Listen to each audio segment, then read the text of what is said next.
चलिए क्वेश्चन पढ़ते हैं, हमसे क्या बोला जा रहा है। बोला जा रहा है how many sigma bonds are present in the given compound. देखिए हमें एक कंपाउंड दिया गया है साइक्लिक कंपाउंड 6 मेंबर का, जिसको हम बोलते हैं साइक्लोहेक्सेन। क्या बोलते हैं जी? साइक्लोहेक्सेन। और इस साइक्लोहेक्सेन में पूछा जा रहा है कि सिग्मा बॉन्ड कितने हैं। देखिए अगर किसी कंपाउंड में दो एटम के बीच में, वो हमारा कार्बन कार्बन हो सकता है, दो एटम के बीच में अगर सिंगल बॉन्ड होता है तो इसे हम बोलते हैं सिग्मा बॉन्ड।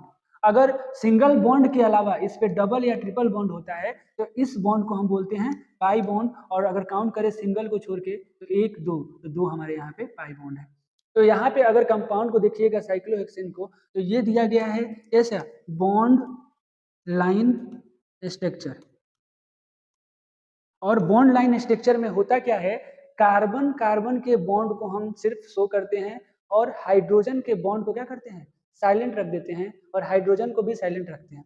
तो देखिए अगर इस कार्बन की बात करूं तो देखिए यहाँ पे हमारे 6 कार्बन होंगे। क्या होंगे? 6 कार्बन। और इस कार्बन की हम जानते हैं वैलेंसी 4 होती है।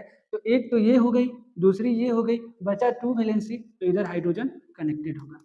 सिमिलर यहाँ भी 2 वैलेंसी होगी जो कि हाइड्रोजन कनेक्टेड होगा, यहाँ भी 2 वैलेंसी होगी क्योंकि हाइड्रोजन यहाँ पे कनेक्टेड होगा। सिमिलर यहाँ भी 2 होगी, सिमिलर यहाँ भी 2 होगी, क्योंकि बॉन्ड लाइन स्ट्रक्चर है तो हमारा हाइड्रोजन साइलेंट है तो उसे तो हम दिखाएंगे। तो अब हम देख ले कि दो एटम के बीच में कितने सिग्मा बॉन्ड है, अगर उसे मैं कैलकुलेट कर लूँ वही हमारे आंसर हो जाएगा। तो यहाँ देखो कार्बन कार्बन के बीच में सिग्मा सिग्मा सिग्मा सिग्मा, ये सब सिग्मा है। तो चलो हम काउंट ही कर लेते हैं। ये 1 हो गया, ये 2 हो गया, ये 3 हो गया, ये 4 हो गया, ये 5 हो गया, 6 7 8 9 10 11 12 13 14 15 16 17 18, मतलब टोटल हमारे सिग्मा बॉन्ड कितने हैं इस साइक्लिक कंपाउंड में 6 मेंबर के? 18। तो ऑप्शन हमारा क्या हो जाएगा? सी सही हो जाएगा। ठीक है, अकॉर्डिंग टू दिस क्वेश्चन।